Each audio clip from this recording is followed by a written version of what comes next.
اعوذ باللہ السمیع العلیم من الشیطان الرجیم من حمزہ ونفخہ ونفثہ بسم اللہ الرحمن الرحیم ان اللہ وملائکتہ یصلون علی النبی یا ایھا الذین آمنوا صلوا علیہ وسلموا تسلیما اللہم صل وبارک علی محمد وعلی آل محمد کما صلیت وبارکت علی ابراہیم فی العالمین انک حمید مجید اعوذ باللہ من الشیطان الرجیم بسم اللہ الرحمن الرحیم السلام علیکم ورحمۃ اللہ وبرکاتہ ایھا المستمعین الکرام۔ کل ہم نے بیان یہاں پر چھوڑا تھا کہ حج کے ساتھ ساتھ مقام مکہ شریفہ کا جو کوٹہ ہے اس کے بارے میں، اس کا موجد کون ہے، کیسے بنا وغیرہ، یہ بات کریں گے۔ کل ہم نے یہ بات کی تھی کہ ام المسلمین حضرت ہاجرہ رضی اللہ عنہا یہاں پر جب ابراہیم علیہ السلام نے ان کو چھوڑا اور یہ یہاں رہے، انہوں نے پیاس اور راشن ختم ہونے کے لیے دوڑ بھاگ کی صفا اور مروہ کے بیچ میں، وہ بات بھی ہوا کل۔ پھر یہاں کا پانی نکلنا، جبرائیل علیہ السلام نے پر مار کر کے پانی نکلا جسے آب زمزم کہا جاتا ہے۔ پورے مکہ میں دوسرے جگہ میں ایسا پانی نہیں ہے۔ پھر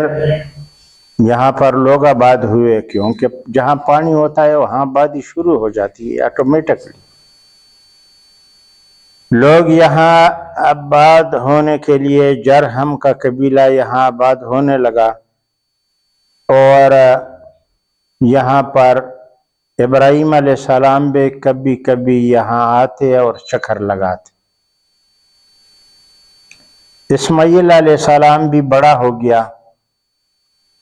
اور تقریباً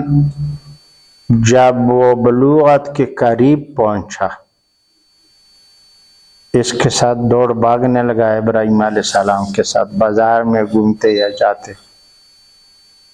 تو رب العالمین نے وحی نازل کی کہ اے ابراہیم،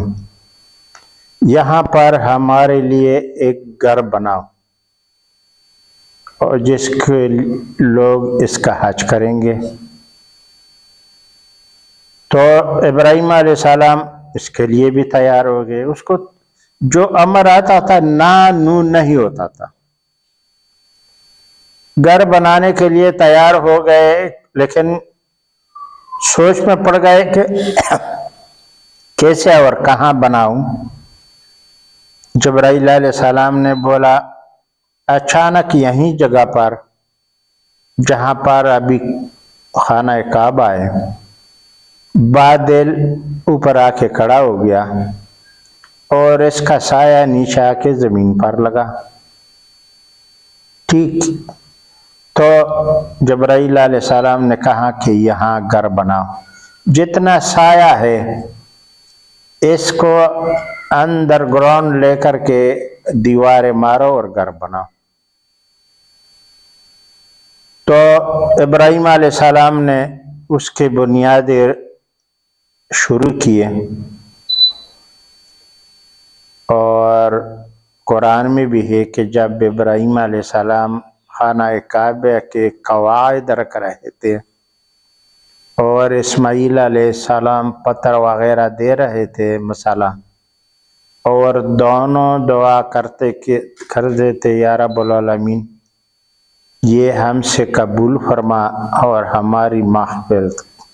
ربنا تقبل منا انک انت السمیع العلیم وتب علینا انک انت التواب الرحیم، یہ دعا بھی کرتے جاتے تھے۔ اور ان کا ماں مٹیریل بناتی تھی اور اسماعیل علیہ السلام پتھر لا کر کے جمع کرتے تھے، پھر شروع ہو جاتے تھے، تھوڑا پھر پتھر جمع ہوتے تھے، ایک دن میں تو نہیں بنا، کافی وقت لگا، مگر اس کے جو کدائی تھے، قواعد تھے، وہ اس بادل کی سائی کی برابر ہی انہوں نے لیے، کیونکہ یہ جگہ بیت المعمور جس کو بولتا ہے، آسمانوں میں جو خانہ کعبہ ہے، بیت المعمور ٹھیک اسی کے نیچے جگہ ہے انسانوں کے لیے، وہ ملائکہ کے لیے ہے، یہ انسانوں کے لیے بنایا گیا ہے۔ اب بنانا شروع کیا، اور جس پتھر پہ ابراہیم علیہ السلام کھڑے ہوتے تھے اس کو مقام ابراہیم بھی بولا جاتا ہے، وہ پتھر ابھی بھی اس کے پیروں کے نشان اس پتھر میں ہے، مقام ابراہیم میں رکھا ہوا ہے، لوگوں کو نظر بھی آ جاتا ہے، ادھر سے گھومتے ہوئے شیشے میں بند کیا ہوا ہے، اور یہ قدرت ہی کے طریقے پر وہ اوپر ہوتا جاتا تھا، یہ پتھر یا آگے پیچھے سرکا دیتا تھا تو وہاں ہی ایسا لے جا کے پکڑ لیتے تھے، وہاں رک جاتا تھا اور یہ اس پر کھڑے ہو جاتے تھے، قواعد شروع ہو گئے۔ اب کی جو کعبہ ہے، خانہ کعبہ، اس میں جو باہر خاتیم ہے، خاتیم بولتے ہیں اس کو، تقریباً یہ 6 فٹ کا لمبائی میں ہے، اور چوڑائی میں خانہ کعبے کے دونوں دیواروں کے کونوں کے مغربی اور مشرقی کنارے کو لگا ہوا ہے، چوڑائی میں، یہ بھی خانہ کعبہ کے اندر تھا، یہ بھی تھا، تو یہ ایک گھر بنایا، کمرہ بنایا، کوٹھا بنایا ابراہیم علیہ السلام نے اسماعیل علیہ السلام کی، ان کے ماں نے اس کے ساتھ مٹیریل وغیرہ، پانی شانی ڈالتے ڈولتے، مٹی وغیرہ جو بھی تھا وہ بناتے، ہوتے ہوتے یہاں پر انہوں نے یہ کام کیا کہ اس میں 2 دروازے رکھے، ایک دروازہ مغرب کی طرف میں رکھا بالکل نیچے، دوسرا مشرق کی طرف رکھا، اب جو دروازہ ہے اس کے نیچے تھا، اور ویسا ہی تھا یہ خانہ کعبہ۔ بعد میں قریش نے جب بہت پرانا ہوا اور گرنے کو لگا، زمانہ گزر گیا کیونکہ قریش آ گئے، انہوں نے ان کے خانہ کعبے کو توڑا، صاف کیا، نیچے بنیاد اس کا جو نیچے سے بنا تھا وہ چھوڑ دیا تھوڑا سا، باقی پتھر شتر وغیرہ گرائے اور دوسرا نئے دیوار کڑے کر دیا۔ اس میں بھی رب العالمین کی حکمت تھی۔ اب گھر تیار ہوئی، چھت مت جو بھی تھا اس وقت کے زمانے کے مطابق، یا کوئی کہتے ہیں کہ چھت اس پر تھا ہی نہیں، پرانے خانہ کعبہ پر چھت تھا ہی نہیں، کوئی کہتے ہیں کہ نہیں تھا، لیکن بعد میں پرانا ہو گیا، زمانہ گزر جانے کے ساتھ تو خراب ہو گیا۔ قریش نے کھولا اور بنایا، لیکن اس کے لیے نقدی کیش اتنا نہیں جمع ہوا جس سے یہ پورا بنے، تو انہوں نے اس کوٹے کو کم کر دیا، جو خاتیم کا جگہ ہے، اس میں فرض نماز نہیں ہوتا ہے، نوافل لوگ پڑھتے ہیں بڑا دکم دکم کر کے، یہ کعبے کے اندر میں آتا ہے، یہاں طواف بھی اندر نہیں کر سکتا ہے اور فرض نماز بھی نہیں پڑھ سکتا ہے، تو یہ انہوں نے چھوڑ دیا، یہ مالی غنیمت کی وجہ سے،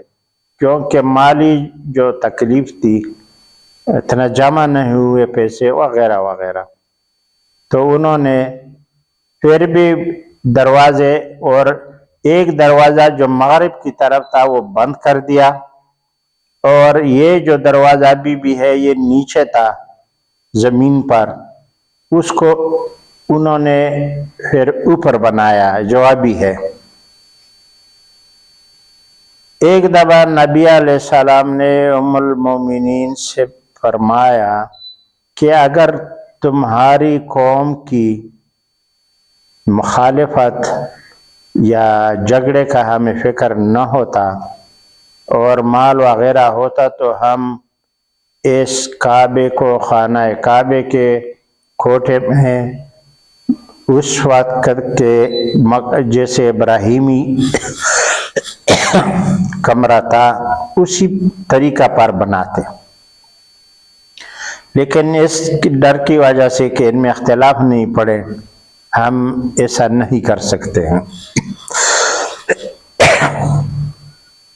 تو یہ بنا، ابھی یہ جو خاتم ہے یہ اسی کا حصہ ہے، لیکن اسی طرح ابھی تک پڑا ہوا ہے۔ اس کے بنانے کے بعد دروازے بھی لگ گئے۔ اب ابراہیم علیہ السلام کو خواب آنے شروع ہو گئے کہ اور یہ لوگ جب بنا رہے تھے اور بنانے کے قریب ہو گیا تو دعا کی کہ یا رب العالمین ہمیں حج کے مناسک سکھاؤ کہ ہم ابھی حج کریں، کیونکہ جب یہ برابر ہو گیا اور پورا ہوا تو ابراہیم علیہ السلام کو جبرائیل علیہ السلام نے آ کر کے کہ رب العالمین کہتا ہے یا ابراہیم یہاں قریب کا جو ٹیلا تھا اس وقت ابھی صاف کیے ہوئے ہیں، اس پر جا کے اذن کرو، آواز دے کہ اے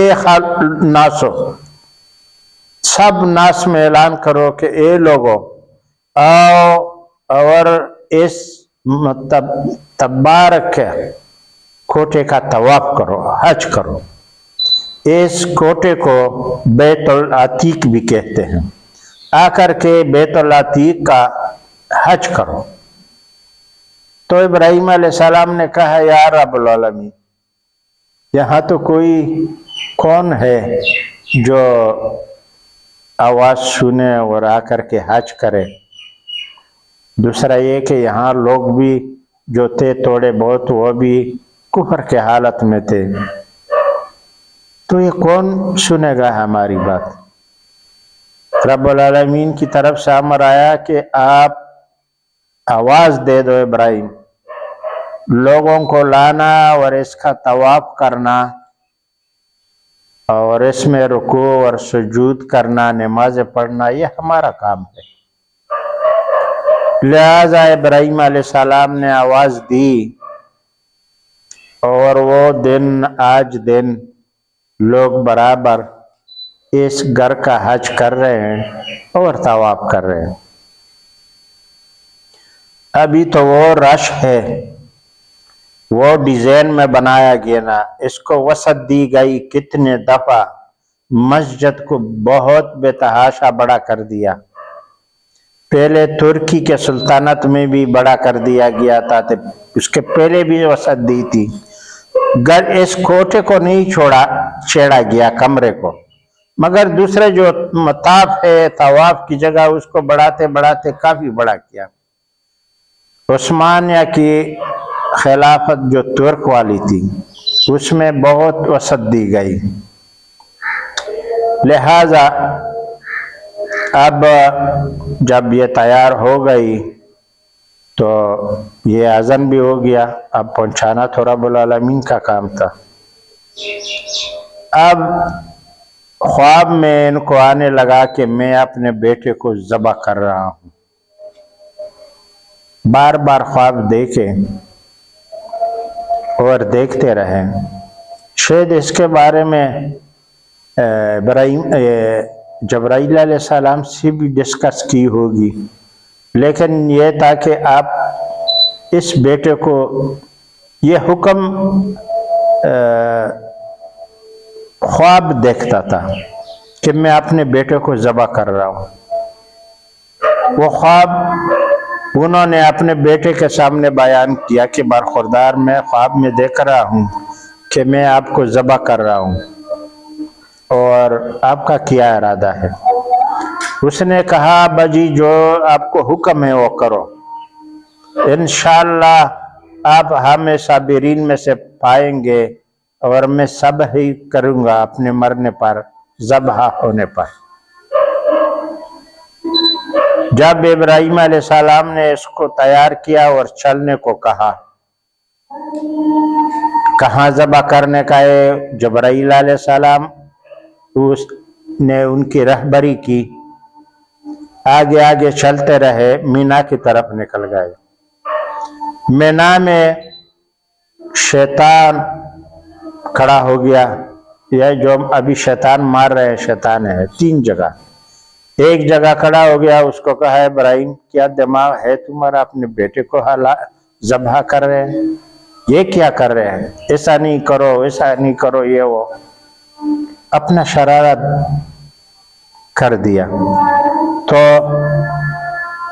جبرائیل علیہ السلام نے بولا کہ ان کو پتھر مارو۔ ابراہیم علیہ السلام پیچھے گھوم کر کے ان کو پتھر مارا۔ کتنے پتھر مارے اس کے بارے میں پتہ نہیں ہے، ابھی تو 7 مار رہے ہیں۔ لیکن ہر پیغمبر کا، سب کے جتنے بھی رسول آئے اور نبی آئے، سب کا حکم تھا توحید کا، سب کے لیے، لیکن شریعت میں آگے پیچھے ذرا فرق ہوتا رہتا ہے۔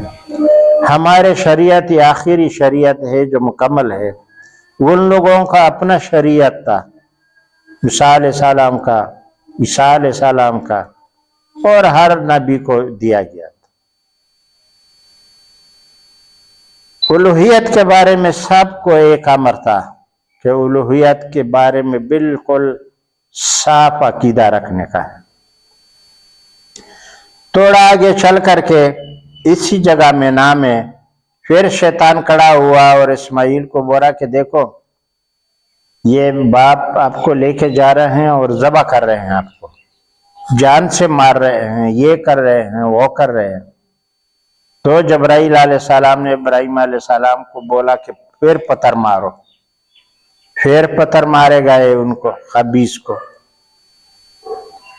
تیسری بار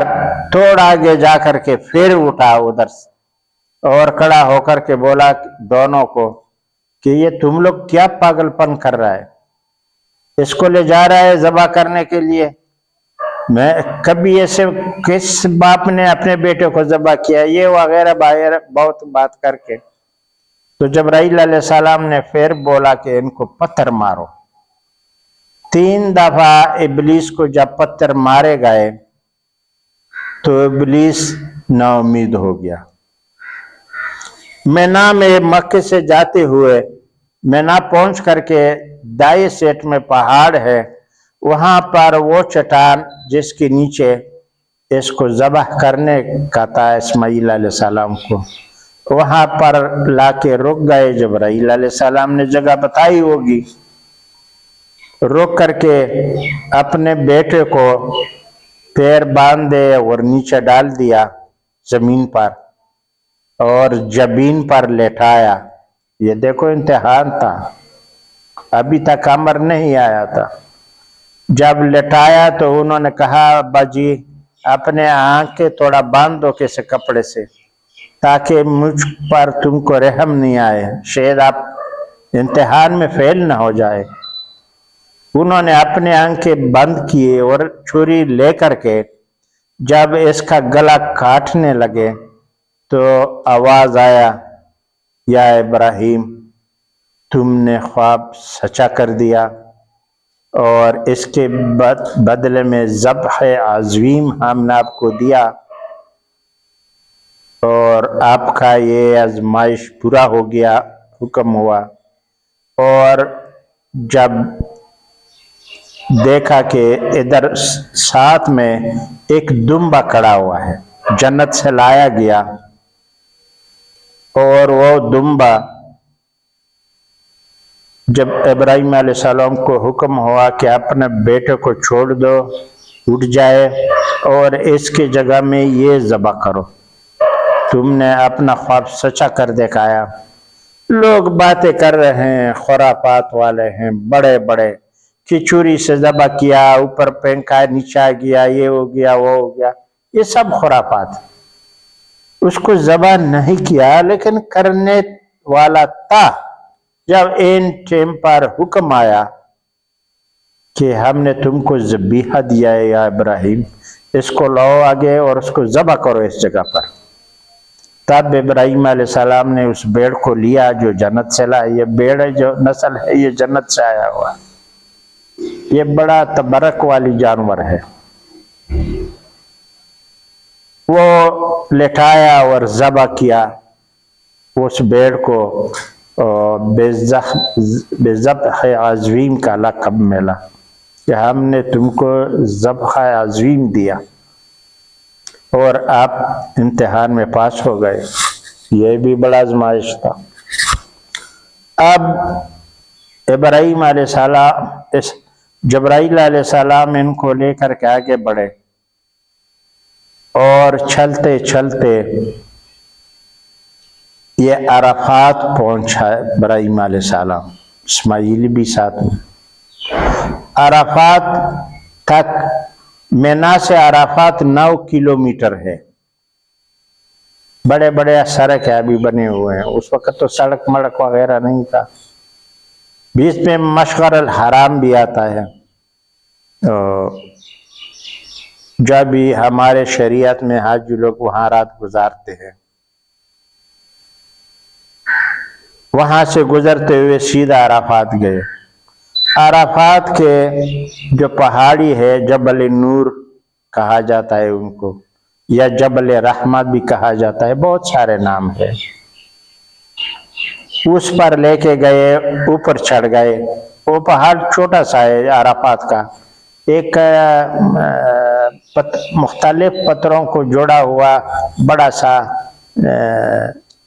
اتنا بڑا نہیں ہے، معمولی سا پہاڑ ہے۔ اس پر دونوں چڑھ گئے اور جبرائیل علیہ السلام نے کہا کہ عرفت، یعنی آپ اس کو عرفہ پہچانتے ہیں؟ اس نے بولا، کوئی بولتا ہے کہ ہاں بولا تاریخ میں، کوئی بولتا ہے کہ نہیں بولا۔ اس نے بولا یہ وہ جگہ ہے جہاں پر حوا علیہ السلام اور آدم علیہ السلام کی ملاقات ہوئی۔ جب وہ آسمان سے اتارے گئے تو کوئی کہتے ہیں کہ آدم علیہ السلام ہندوستان میں اتارے گئے اور یہاں پر لائے گئے، سرندیپ میں وغیرہ میں وغیرہ میں، بس جو بھی ہو اللہ کو معلوم ہے۔ لیکن یہاں پر آسمان سے اترتے ہوئے کافی وقت ان لوگوں کے آپس میں جدائی تھی، اور ابلیس جو تھا وہ کہتے ہیں کہ عراق میں اتر گیا یا ایران میں اتر گیا، حواز میں، حواز جو شہر ہے کہتے ہیں کہ وہاں پر اتر گیا، جو ایران میں ہے۔ اور یہاں پر پھر بہت وقت کے بعد، اللہ جانے کتنا وقت بیچ میں گزرا، پھر اسی جگہ پر عرفات کا جو پہاڑ ہے چھوٹا سا، ان پر ان دونوں کو واپس ملا دیا گیا، اور اس پر ابھی ایک چھوٹا سا برج بنا ہوا ہے، ایک چاروں طرف سے 4 فیس والا، ایک زیادہ اونچا نہیں تقریباً، مگر تھوڑا سا وہ برج بنایا ہوا ہے ابھی بھی،